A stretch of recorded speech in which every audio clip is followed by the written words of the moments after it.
الحمد للہ رب العالمین، الصلاة والسلام علی محمد الامین۔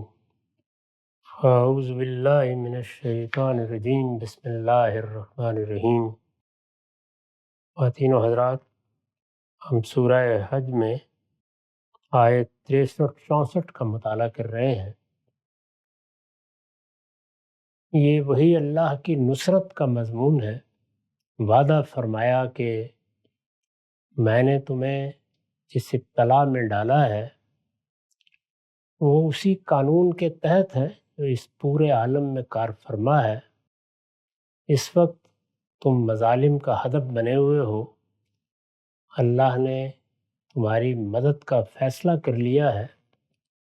اب تم بھی اللہ تعالیٰ کی طرف سے اگر کوئی بدلہ لینا چاہتے ہو تو لے سکتے ہو۔ اللہ بھی تمہاری مدد کرے گا۔ اپنی طرف سے کوئی زیادتی کرنے سے البتہ ہمیشہ اجتناب کرو۔ اللہ کی یہ مدد ہر حال میں حاصل ہو جائے گی۔ اس میں اب خاتمہ کلام میں یہ فرمایا تھا کہ حقیقت یہ ہے کہ اللہ بڑا ہی باریک بین ہے۔ ان اللہ لطیف خبیر، ہر چیز کی خبر رکھنے والا ہے۔ اسی کا ہے جو کچھ آسمانوں میں ہے اور جو کچھ زمین میں ہے۔ لہو ما فی السماوات و ما فی الارض وان اللہ لہو الغنی الحمید۔ حقیقت یہ ہے کہ اللہ ہی ہے جو بے نیاز ہے اور وہی ستودہ صفات۔ میں نے اس پر لکھا ہے اللہ تعالیٰ کی صفات کا یہ حوالہ نہایت لطیف طریقے سے آیا ہے۔ استاد امام لکھتے ہیں یعنی وہ اپنی تدبیروں کو، یعنی وہ اللہ تعالیٰ، یعنی وہ اپنی تدبیروں کو اس طرح بروئے کار لاتا ہے کہ کسی کو ان کا سان گمان بھی نہیں ہوتا۔ اللہ تعالیٰ جب فیصلہ کر لیتے ہیں کہ وہ کوئی تدبیر فرمائیں گے، وہ اپنے بندوں کی مدد کی راہ نکالیں گے، تو پھر ہزار طریقے ہیں جن سے وہ راہ نکلتی ہے۔ وہ جب مدد کا فیصلہ کر لیتے ہیں تو تمام معاملات اس کے مطابق ہونے لگ جاتے ہیں۔ لوگ خیال بھی نہیں کر رہے ہوتے کہ صورتحال میں ایسی تبدیلی آ جائے گی، ہر چیز اس طریقے سے پلٹ جائے گی۔ اللہ تعالیٰ کی مدد آئے گی اور اس میں جو کچھ پہلے دائیں ہے وہ بائیں ہو جائے گا، جو بائیں ہے وہ دائیں ہو جائے گا، ہر نشیب فراز میں اور ہر فراز نشیب میں بدل جائے گا۔ اتنی بڑی تبدیلی آ جائے گی، لیکن وہ آتی ہے، اور جب وہ آتی ہے تو کسی کے سان گمان میں بھی نہیں ہوتا کہ یہ سب کچھ بھی ہو سکتا ہے۔ فرمایا کہ اس وقت حالات تمہیں جس طرح نظر آ رہے ہیں ان کو اپنی نگاہ سے نہ دیکھو۔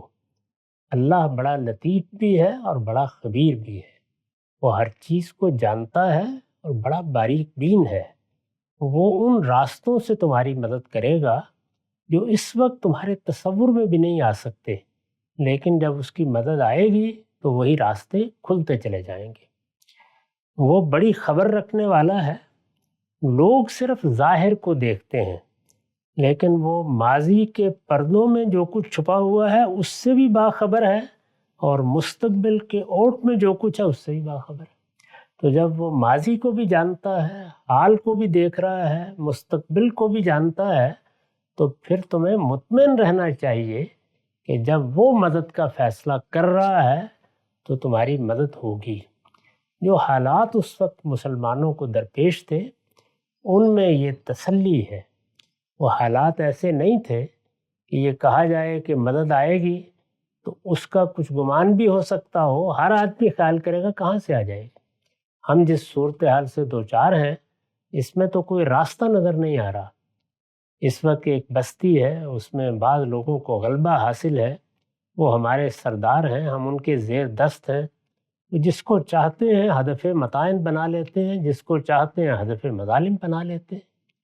ہر چیز معلوم ہوتا ہے ان کی گرفت میں ہے۔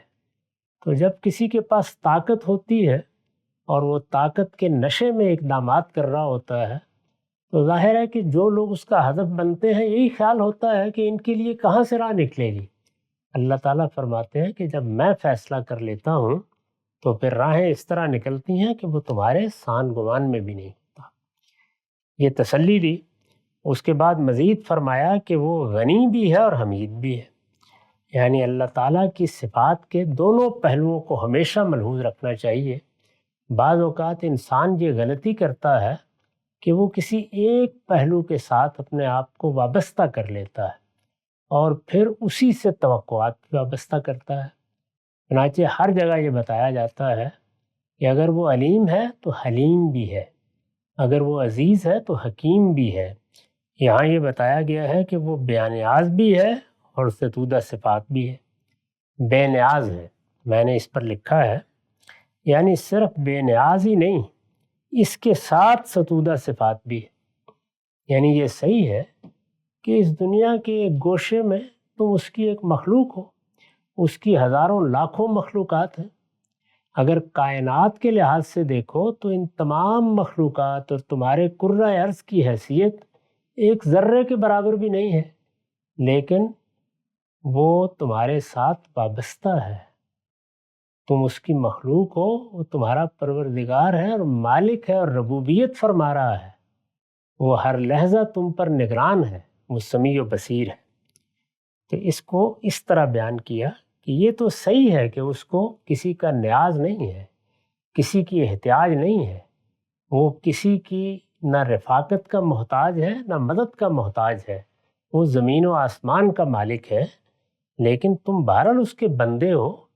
تو وہ ستودہ صفات بھی ہے، یعنی اس کی نہایت غیر معمولی صفات ہے۔ ان صفات میں اس کا علم ہے، اس کی حکمت ہے، اس کی رحمت ہے۔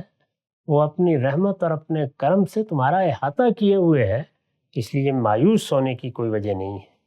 یعنی صرف بے نیاز ہی نہیں ہے، اس کے ساتھ ستودہ صفات بھی ہے، لہٰذا کوئی وجہ نہیں کہ اس کے بندے اس سے مایوس ہوں۔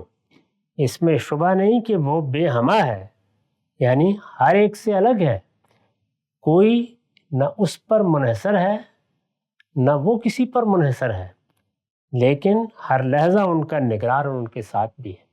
یعنی ایسا نہیں کہ اس نے کسی کو اپنے ساتھ جوڑا ہوا ہے اور اس طریقے سے گویا اس پر وہ منحصر ہو کے رہ گیا ہے۔ اسی کو سورہ اخلاص میں دوسرے طریقے سے بیان کیا ہے کہ وہ اللہ یکتا ہے، وہ اللہ احد، اللہ الصمد، وہ بے نیاز ہے، سب کے لیے سہارا ہے، سب کے لیے پناہ کی چٹان ہے۔ وہ نہ باپ ہے نہ بیٹا ہے اور کوئی اس کی ہمسری کا اندازہ نہیں کر سکتا، کوئی اس کی ہمسری کی طرف دیکھ نہیں سکتا، وہ ان سب چیزوں سے بالاتر ہے۔ اس کے بعد ارشاد ہوا الم تر ان اللہ سخر لکم ما فی الارض والفلک تجری فی البحر بامرہ ویمسک السماء ان تقع علی الارض الا باذنہ ان اللہ بالناس لرؤوف الرحیم۔ کیا دیکھتے نہیں ہو کہ اللہ نے زمین کی سب چیزوں کو تمہارے کام میں لگا رکھا ہے اور کشتی کو بھی۔ اس زمانے میں انسان کی سب سے اہم ایجاد کشتی تھی۔ جس وقت قرآن نازل ہوا ہے، انسان نے بعض چیزیں بڑی غیر معمولی ایجاد کی، پہلے بھی کی، بعد کے زمانوں میں بھی، اور اب تو گویا ایجادات کا ایک طوفان برپا ہے۔ اس وقت ایک بڑی ایجاد کشتی تھی، تو فرمایا کہ یہ جو ایجاد کر کے تم کوئی چیز بنا لیتے ہو، یہ بھی اصل میں اسی نے تمہارے لیے بنائی ہے۔ صرف فرق یہ ہے کہ وہ براہ راست خلق کرتا ہے، براہ راست کسی چیز کو وجود پہ لاتا ہے۔ وہ بدیع السماوات والارض ہے، زمین و آسمان کا خالق ہے، مادے کا خالق ہے، نفس کا خالق ہے۔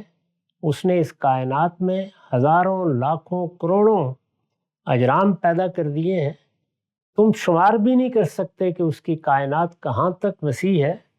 وہ ان سب چیزوں کا خالق ہے، اور اس کے ساتھ جو کچھ تمہارے ذریعے سے وجود میں آتا ہے اس میں بھی صرف ذریعہ بدلتا ہے، یہ اس کا فراہم کردہ سامان ہے، یہ اس کا فراہم کردہ سامان تعمیر ہے جس سے تم در حقیقت چیزوں کو وجود پذیر کر لیتے ہو، اور یہ اسی کی دی ہوئی عقل ہے جس کو استعمال کرتے ہو۔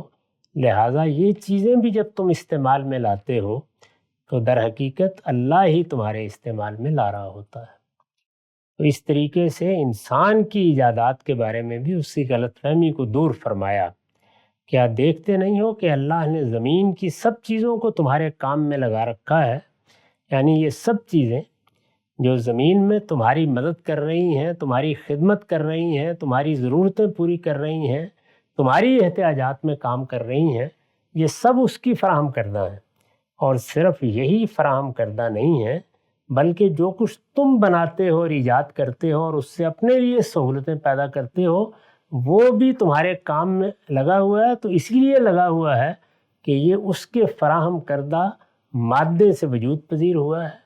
یہ سارے کسر اس سامان سے تعمیر ہوئے ہیں جو اس نے فراہم کیا ہے، اور پھر ان کی تعمیر کے لیے، ان ایجادات کے لیے جو علم چاہیے تھا، جو عقل چاہیے تھی، وہ بھی اسی کی عطا کردہ ہے۔ تو اس طرح سے یہ سب بھی تمہارے کام میں اسی نے لگائے ہیں۔ میں نے لکھا ہے اس زمانے میں انسان کی سب سے اہم ایجاد کشتی تھی۔ قرآن نے بتا دیا ہے کہ وہ بھی در حقیقت خدا کی ایجاد ہے، یعنی وہ بھی تمہارا کوئی کارنامہ نہیں ہے، تمہیں بھی اس پروردگار نے بنایا، اس کا سامان بھی سب اس نے فراہم کیا، اس کو بنانے کا علم بھی اسی نے دیا، اس کے لیے عقل بھی اسی نے عطا کی۔ یہ دیکھ لو، ہزاروں لاکھوں کروڑوں کی تعداد میں دوسری مخلوقات ہیں، وہ ایک تنکا بھی بنا نہیں سکی ہیں، اس لیے کہ نہ پروردگار نے ان کو وہ چیزیں فراہم کی ہیں، نہ ان کو وہ علم دیا، نہ ان کو عقل عطا فرمائی۔ تو وہ جس حد تک دیتا ہے اسی کے لحاظ سے تم کر پاتے ہو، یہ بھی در حقیقت اسی کی عطا ہے۔ اس زمانے میں انسان کی سب سے اہم ایجاد کشتی تھی۔ قرآن نے بتا دیا ہے کہ وہ بھی در حقیقت خدا کی ایجاد ہے، اسی کے حکم سے سمندر میں چلتی ہے۔ اس زمانے کی، یعنی ہمارے زمانے کی غیر معمولی ایجادات کو بھی اسی پر قیاس کر لیجیے۔ یعنی اگر قرآن اب نازل ہوتا تو وہی ان ایجادات کو بھی سامنے لا کر شمار کر کے یہی بات کہتا کہ کیا دیکھتے نہیں ہو کہ اللہ نے زمین کی سب چیزوں کو تمہارے کام میں لگا رکھا ہے، اور یہ فلاں کو بھی اور فلاں کو بھی اور اس کو بھی اور اس کو بھی، اور کشتی کو بھی۔ پھر بتایا کہ والفلک تجری فی البحر بامرہ، وہ اس کے حکم سے سمندر میں چلتی ہے۔ یعنی یہ تم بنا لیتے ہو، اس قانون کو سمجھ لیتے ہو جس کے تحت وہ چلے گی، لیکن کیا خیال ہے تمہارا کہ اگر وہ اپنے قانون کو تبدیل کر دے تو لمحے بھر میں تمہاری یہ ایجادات بھی غرقاب ہو جائیں۔ یہ ساری اس قانون کے سہارے پر کھڑی ہیں، اور یہ قانون اسی کا بنایا ہوا ہے۔ وہ اس کے حکم سے سمندر میں چلتی ہے، یعنی اس کے قانون کے مطابق۔ اگر وہ قانون وہاں موجود نہ ہو، وہ قاعد ملحوظ نہ ہو، کائنات کو اس طرح ریاضیاتی طور پر اس نے مستحکم نہ رکھا ہو، تو پھر ان میں سے کوئی چیز بھی نہ وجود پذیر ہو سکتی ہے، نہ وہ سب کچھ کر سکتی ہے جو اب تم کرتے ہوئے دیکھتے ہو۔ وہ اس کے حکم سے سمندر میں چلتی ہے۔ وَيُمْسِكُ السَّمَاءَ أَن تَقَعَ عَلَى الْأَرْضِ، اور وہ آسمان کو تھامے ہوئے ہے کہ مبادا زمین پر گر پڑے۔ یعنی یہ وہی ہے جو اس کائنات کو اس طرح مستحکم رکھے ہوئے ہے، ورنہ چشم زدن میں سب کچھ درم برم ہو جائے گا۔ یہ سیارے، یہ ستارے، یہ اجرام فلکی، یہ سورج، یہ چاند جو اس وقت آسمان پر تمہارے لیے بہت کچھ فراہم کر رہے ہیں، سب کے سب بکھر کر تمہارے سر پر آ پڑیں گے، اور تم اپنے آپ کو قائم نہیں رکھ سکو گے، مبادا زمین پر گر پڑے۔ میں نے لکھا ہے اصل الفاظ ہیں ان تقع علی الارض، ان میں ان سے پہلے ایک مضاف عربیت کے اسلوب پر حذف ہو گیا ہے، جس کو میں نے مبادا کے لفظ سے ادا کیا ہے، یعنی ایسا نہ ہو، ہمیشہ متنبع رہو۔ یہ کائنات اس وقت تمہیں بڑی محکم نظر آتی ہے، لیکن اسی زمین میں جہاں عمارتیں کھڑی کرتے ہو، جہاں خود رہتے ہو، جہاں چلتے پھرتے ہو، جہاں اطمینان کے ساتھ اس کے قوانین کا مطالعہ کر کے معلوم نہیں کیا کچھ بنا ڈالتے ہو، ایک مرتبہ ہم اس کو ہلا دیتے ہیں، زلزلہ خاص حد سے آگے بڑھ جاتا ہے، تم بے بسی سے دیکھتے رہ جاتے ہو، ہر چیز زمین بوس ہو جاتی ہے۔ تو یہ گویا زمین کے اوپر کھڑی ہوئی چیزوں کو گرا دینا ہے، اسی کو یہاں تعبیر کیا۔ اور وہ آسمان کو تھامے ہوئے ہے کہ مبادا زمین پر گر پڑے، فرمایا الا یہ کہ وہی اس کا اذن دے، یعنی تھامے ہوئے ہے۔ اگر کسی موقع پر اس کا اذن ہو گیا کہ اب تھامنے کی ضرورت نہیں ہے، تو وہ منظر اپنی آنکھوں سے دیکھتے ہوئے اس کی بارگاہ میں حاضر ہو جاؤ گے جس کی تصویریں قیامت کے باب میں کھینچی گئی ہیں۔ یہ سورج چاند میں جا پڑے گا، یہ پہاڑ روئی کے گالوں کی طرح اڑ رہے ہوں گے، اور کوئی چیز نہیں ہوگی جس کو تم سنبھال سکو الا یہ کہ وہی اس کا اذن دے۔ فرمایا ان اللہ بالناس لرؤوف الرحیم، یقیناً اللہ لوگوں پر بڑا ہی مہربان ہے، اس کی شفقت ابدی ہے۔ حاشیہ ہے، مطلب یہ ہے کہ اس کی مہربانی اور شفقت ہے کہ زمین و آسمان قائم ہے اور ان کی یہ سب چیزیں تمہاری خدمت میں لگی ہوئی۔ تو یہاں ایک طرف صحابہ کرام کو جو اس وقت قرآن کے مخاطبین ہیں تسلی دی، پھر اپنی قدرت اپنی حکمت کے معاملے میں ان کو توجہ دلائی، جو حالات انہیں درپیش تھے ان میں بتایا کہ تمہارا معاملہ اس پروردگار کے ساتھ ہے جس کی یہ شانیں ہیں، جس کی یہ قدرت ہے، جس کی یہ حکمت ہے۔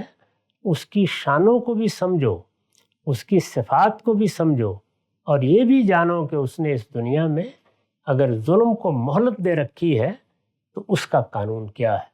جب یہ ساری بات سمجھ لو گے تو پھر چیزوں کو ان کے صحیح پس منظر میں دیکھ سکو گے اور صحیح زاویے سے ان کا مطالعہ کرو گے۔ یہ جو تم پر کبھی مایوسی طاری ہو جاتی ہے تو اس کی وجہ اس کے سوا کچھ نہیں ہے کہ تم اپنے ناقص مطالعے کی بنیاد پر جلد بازی میں آراء قائم کرتے ہو۔ توجہ دلائی کہ اس کی مہربانیوں اور اس کی شفقتوں کی طرف توجہ رکھو، اور یاد رکھو کہ وہی ہے جس نے تم کو اس سے پہلے زندگی دی، وَهُوَ الَّذِي أَحْيَاكُمْ، وہی ہے جس نے تمہیں زندگی دی، ثُمَّ يُمِيتُكُمْ، پھر وہی مارتا ہے، ثُمَّ يُحْيِيكُمْ، پھر وہی تم کو زندہ کرے گا۔ وہی ہے جس نے تم کو زندگی دی، پھر مارتا ہے، پھر تم کو زندہ کرے گا۔ ان الانسان لکفور، حقیقت یہ ہے کہ انسان بڑا ہی ناشکرا ہے۔ یعنی یہ سب چیزیں اس کے سامنے ہیں، وہ ان کا مطالعہ کرتا ہے، ان کا مشاہدہ کرتا ہے، ان کو دیکھتا ہے۔ وہ اگر صحیح زاویے سے دیکھے تو اس کے ایک ایک لمحے میں شکر گزاری ہی شکر گزاری ہو۔ وہ کبھی پروردگار سے بے نیاز ہو کر اور بے پرواہ ہو کر نہ کھڑا ہو جائے۔ وہ دیکھتا ہے لیکن بصیرت کی نگاہ سے نہیں دیکھتا، دیکھتا ہے مگر ان کے اندر اتر کر حقیقت کو نہیں جانتا۔ انسان بعض اوقات چھڑدلا ہو جاتا ہے، اس کا نتیجہ ناشکری ہے۔ ارشاد فرمایا کہ ان الانسان لکفور، یعنی یہ نعمتیں ہیں، یہ قدرتیں ہیں، یہ اللہ تعالیٰ کی حکمت بالغہ ہے، اس طرح سے اس نے چیزوں کو تمہارے کام میں لگایا ہے اور وہ اس مہربانی اور شفقت کے ساتھ معاملہ کر رہا ہے، اس کے باوجود انسان بڑا ہی ناشکرا ہے۔ میں نے لکھا ہے مطلب یہ ہے کہ خدا کی رافت و عنایت سے جو نعمتیں انسان کو حاصل ہیں ان سے خدا کی معرفت حاصل کرنے، یہ نعمتیں کیوں دی گئی ہیں؟ ان کے ذریعے سے خدا کو پہچانا جائے، اس کی معرفت حاصل کی جائے۔ ان سے خدا کی معرفت حاصل کرنے، اس کا شکر ادا کرنے اور اس کی دی ہوئی مہلت سے فائدہ اٹھانے کے بجائے یہ کس قدر افسوس کی بات ہے کہ انسان ناشکرا ہو کر اس حقیقت کا انکار کیے جاتا ہے جسے پیغمبر نے پیش کیا ہے۔ تو اس طرح صحابہ کو بھی تسلی دی، اور جو لوگ ابھی منکر بنے ہوئے تھے ان کو بھی توجہ دلائی کہ نہ زمین کو دیکھتے ہو، نہ آسمان کو دیکھتے ہو، نہ اپنی ذات کو دیکھتے ہو، نہ اپنے نفس کا مطالعہ کرتے ہو۔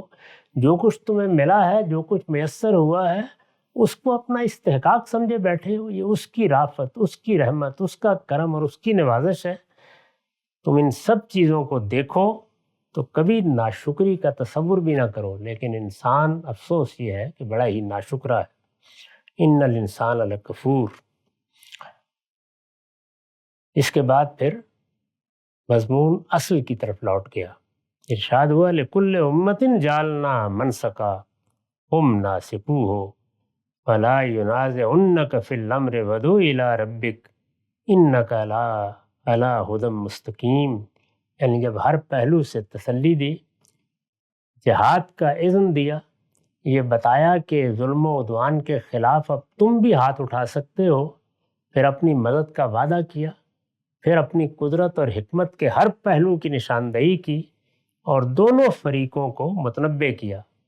مسلمانوں کو اس پہلو سے کہ مایوس ہونے کی کوئی وجہ نہیں، اس وقت اللہ تعالیٰ کے قانون ابتلا کے مطابق برے حالات ہیں، لیکن تمہارے سان گمان میں بھی نہیں ہوگا کہ کہاں سے اس کی مدد آ جائے گی۔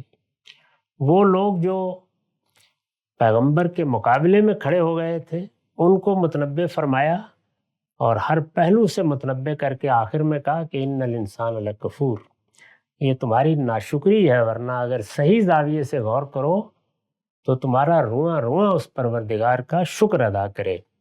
یہ سب باتیں بیان کرنے کے بعد اب پھر وہی بات جہاں سے یہ بات اس رخ پر گئی تھی، یعنی اللہ تعالیٰ نے شریعت دی ہے، اللہ تعالیٰ نے حج کے قوانین بتائے ہیں، مناسک بتائے ہیں، ان میں کوئی اختلاف ہو جاتا ہے تو یہ اس کو معرض بحث میں لے آتے، اور بعض اوقات انکار کا باعث وہی چیز بن جاتی ہے۔ یہ اصل میں وہ مضمون تھا جہاں سے تسلی شروع ہوئی تھی۔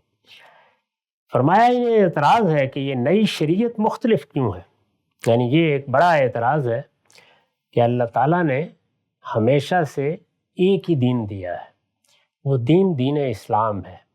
اللہ تعالیٰ نے کبھی کوئی دو دین نہیں دیے، یہودیت نصرانیت یہ اسلام کے فرقے ہیں۔ اللہ تعالیٰ نے آدم علیہ السلام کے زمانے سے اسی دین کی ہدایت دی، یہ سب پیغمبروں کا دین ہے۔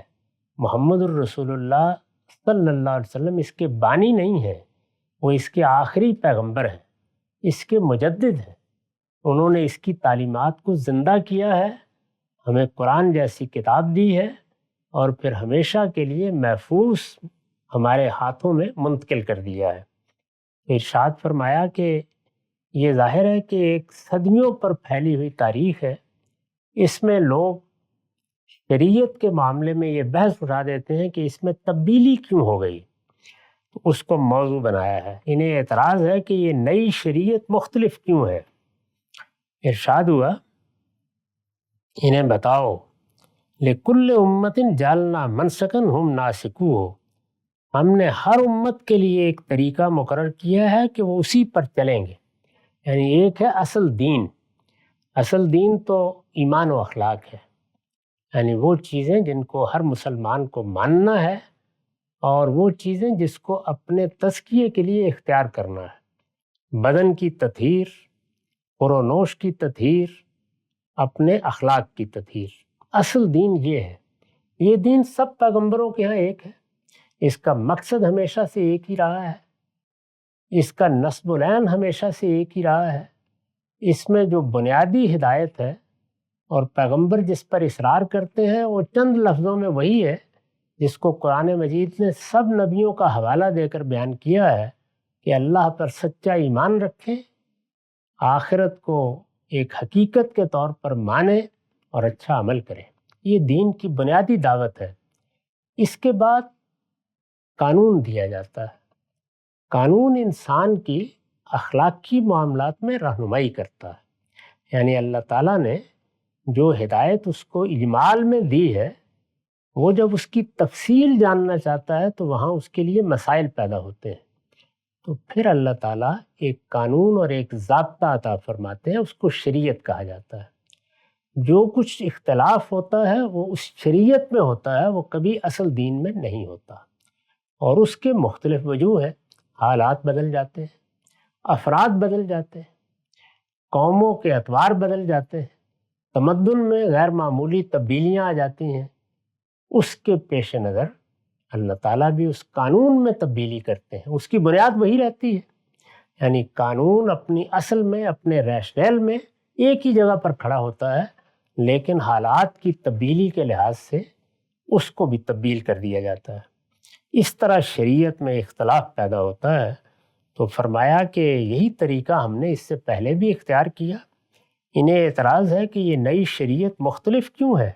انہیں بتاؤ کہ ہم نے ہر امت کے لیے ایک طریقہ مقرر کیا ہے کہ وہ اسی پر چلیں گے، یعنی جس زمانے میں جو امت آئی ہے اس کو بنیادی دین دے کے جو طریقہ، جو شریعت، جو قانون دیا گیا ہے وہ اس کے حالات کے لحاظ سے دیا گیا ہے۔ تمہیں تمہارے حالات کے لحاظ سے، ان کو ان کے حالات کے لحاظ سے۔ میں نے اس کی وضاحت کی ہے۔ آیت میں اس کے لیے لفظ منسک استعمال ہوا ہے، یعنی یہاں شریعت کے لیے منسک کا لفظ استعمال ہوا ہے. اسی کی جمع مناسک ہے. عام طور پر سنا ہوگا جب حج عمرے کے لیے جاتے ہیں تو مناسک حج کی تعبیر اختیار کی جاتی ہے، تو وہی تعبیر یہاں سے لی گئی ہے. آیت میں اس کے لیے لفظ منسک استعمال ہوا ہے. سورہ مائدہ کی آیت 48 میں یہی مفہوم شرع اور منہاج کے الفاظ سے ادا کیا ہے. اگر قرآن کو دیکھیے تو وہ یہ 3 لفظ استعمال کرتا ہے، یعنی منسک یا مناسک کا لفظ، اسی طریقے سے شریعت یا شرع کا لفظ، منہاج کا لفظ، یعنی وہ میتھڈ کیا ہے جو اللہ نے اختیار کیا ہے. یہ مختلف الفاظ ہیں، ان کا مصداق ایک ہی حقیقت ہے. اللہ تعالیٰ نے دین کی جو ہدایت اجمال میں انسان کی فطرت میں ودیعت فرمائی اور اپنے پیغمبروں کے ذریعے سے جس کی وضاحت کی ہے، وہ تو ہمیشہ سے ایک ہی ہے، یکساں ہے. اللہ ایک ہے، اس کی توحید پر سچا ایمان رکھنا ہے، قیامت کی تیاری کرنی ہے اور قیامت کو اس طرح ماننا ہے جس طرح کہ وہ کل آنے والا دن ہے، اور اس کے لیے تیاری تزکیہ، پاکیزگی، بدن میں پاکیزگی، خور و نوش میں پاکیزگی، اخلاق میں پاکیزگی، یہ دین ہے. پورے دین کا خلاصہ یہ چند الفاظ ہیں. قرآن مجید نے جگہ جگہ اس کو اسی طرح سے خلاصہ کر دیا ہے. اس میں کبھی کوئی اختلاف نہیں ہوتا. البتہ جب اس کا اطلاق زندگی پر کیا جاتا ہے تو ضابطے بنانے پڑتے ہیں. ان ضابطوں کو حالات کے لحاظ سے لوگوں میں تبدیلی آ جائے، وقت میں تبدیلی آ جائے تو اللہ تعالیٰ بھی تبدیل کرتے ہیں. اس کو پھر اللہ تعالیٰ شرعت، منہاج ان الفاظ سے ادا کرتے ہیں. بحیثیت مجموعی بھی ایک لفظ اس کے لیے اختیار کیا گیا ہے، وہ الکتاب کا لفظ ہے. اللہ تعالیٰ نے دین کو 2 حصوں میں تقسیم کر کے سمجھایا ہے، یعنی ایمان اور اخلاق جو دین کی اصل ہے وہ الحکمہ ہے، اور جب اس پر شریعت اور قانون وارد ہوتے ہیں تو وہ الکتاب ہے. اور شریعت کا لفظ تو ہمارے ہاں عام استعمال ہوتا ہے. آپ سادہ تعبیر میں کہہ سکتے ہیں اللہ کا دیا ہوا قانون، قاعدے، ضوابط جو اللہ نے خود بنا دیے. فرمایا کہ ہر امت کو اس کے لیے خاص ایک شریعت دی گئی جس میں دوسروں سے کچھ اختلاف تھا. مائدہ میں اس کی حکمت یہ بیان فرمائی ہے کہ اس سے لوگوں کی آزمائش مقصود تھی. یعنی وہ پہلو تو ہے ہی کہ لوگوں کو تمدن کے لحاظ سے، احوال کے لحاظ سے اللہ تعالیٰ اپنے قانون میں تغیر کر کے مناسب احوال شریعت دیتا ہے، لیکن اس میں پھر ایک آزمائش بھی ہوتی ہے، یعنی ابتلا کا قانون. اس سے لوگوں کی آزمائش مقصود تھی کہ اللہ تعالیٰ دیکھے کہ کون ظواہر و رسوم کے تعصب میں گرفتار ہو کر حقائق سے موڑ لیتا ہے. یعنی ایک شریعت دی گئی، اب ظاہر ہے کہ وہ شریعت کیا ہے، وہ ظواہر و رسوم ہے. اللہ نے حقیقت کو سامنے رکھ کر حالات کے لحاظ سے اس میں تغیر کر دیا، تو اب یہ دیکھنا بھی مقصود ہوتا ہے کہ کون ان ظواہر اور رسوم میں الجھ جاتا ہے اور کون حق کا سچا طالب بنتا ہے اور اس کو یعنی حق کو ہر صورت میں قبول کرنے کے لیے تیار ہو جاتا ہے، اس لیے کہ وہ اس کے پروردگار کی طرف سے آیا ہے. تو فرمایا کہ ہم نے یہ طریقہ اس لیے اختیار کیا. انہیں اعتراض ہے کہ یہ نئی شریعت مختلف کیوں ہے. انہیں بتاؤ کہ ہم نے ہر امت کے لیے ایک طریقہ مقرر کیا ہے کہ وہ اسی پر چلیں گے. ہم نے اس وقت بھی یہی کیا ہے، یعنی جب آخری پیغمبر کو بھیجا ہے تو اس وقت بھی یہی کیا ہے. فَلَا يُنَازِعُنَّكَ فِي الْأَمْرِ، سو اس معاملے میں وہ تمہارے ساتھ ہرگز کوئی جھگڑا نہ کرنے پائیں. وَدُعُ إِلَىٰ رَبِّكَ إِنَّكَ لَعَلَىٰ هُدًى مُسْتَقِيمٍ، لہٰذا نظر انداز کرو اور اپنے پروردگار کی طرف بلاتے رہو، یقیناً تم سیدھے راستے پر ہو. اس میں یہ توجہ دلائی ہے، اس کو میں نے اس طرح بیان کیا ہے کہ یعنی انہیں اس معاملے میں مناظرے یا مجادلے کی کوئی راہ نہ ملے کہ اس طرح کی فروعات کو موضوع بحث بنا کر یہ اصل بات سے لوگوں کی توجہ ہٹا دیں. اصل بات کی طرف توجہ رہنی چاہیے اور وہ اصل دین پیش نظر رہے.